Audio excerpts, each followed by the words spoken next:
മാത്രം ബന്ധം അതിലുണ്ട് എന്നും ഇപ്പോഴും ആ ബന്ധം നിലനിർത്തി പോകുന്നതെന്നും അച്ഛൻ്റെ ആ നല്ല വാക്കുകൾക്ക് പ്രത്യേകമായ നന്ദി ഈ അവസരത്തിൽ കൽതായ സഭയുടെ പേരിൽ അറിയിക്കുന്നു.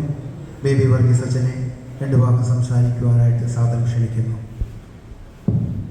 അഭ്യുന്നയ ഔഗീതിരിമേരി, ബഹുമാനപ്പെട്ട ജേക്കബ് അച്ഛൻ, ബഹുമാനപ്പെട്ട അച്ഛന്മാരെ, കർത്താവിൽ പ്രിയമുള്ളവരെ, ഒരു സ്നേഹം നിറഞ്ഞ ഒരു പിതാവിൻ്റെ യാത്രയപ്പാണ്.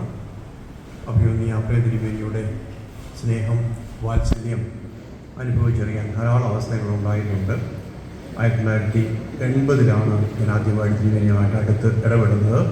അതിനു മുൻപ് ഞാൻ കോട്ടയത്ത് ഓർത്തോസിനെ പഠിക്കുന്ന സമയത്ത് ചില വേദികളിൽ തിരുമേനിയെ കണ്ടിട്ടുണ്ട്.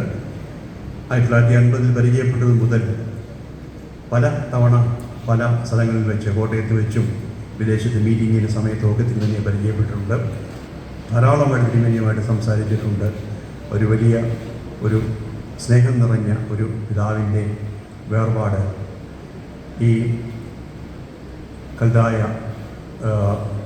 പൗരസ്ത്യ കൽതായ സുറിയാനി സഭയ്ക്ക്, ഇന്ത്യയിലെ ഈ ഭദ്രാസനത്തിന് ഒരു ആത്മീയമായ നേതൃത്വം നൽകി, ഒരു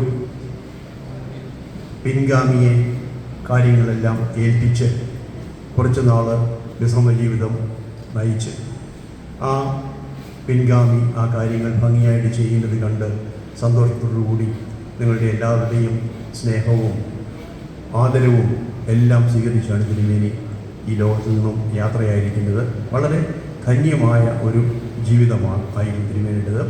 28ാമത്തെ വയസ്സിൽ മെത്രാപ്പൊളിത്തയായി. അധികം പേർക്ക് സാധിക്കാത്ത ഒരു സംഗതിയാണ് അത്രയും ചെറിയ ഒരു പ്രായത്തിൽ ഒരു സഭയുടെ തലവനാകുക, ഉത്തരവാദിത്വം ഏറ്റെടുക്കുക എന്നുള്ളത്.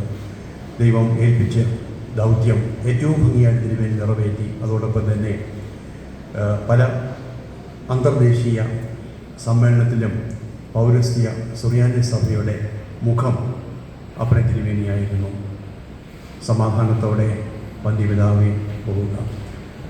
കർത്താവിൻ്റെ 2ാമത്തെ വരവിൽ എല്ലാ ദൈവത്തെ പ്രീതിപ്പെടുത്തിയ എല്ലാവരോടും ചേർന്ന് അങ്ങേയും കാണുവാൻ ഞങ്ങൾക്കിടയാകട്ടെ എന്ന് ഞാനും പ്രാർത്ഥിക്കുന്നു.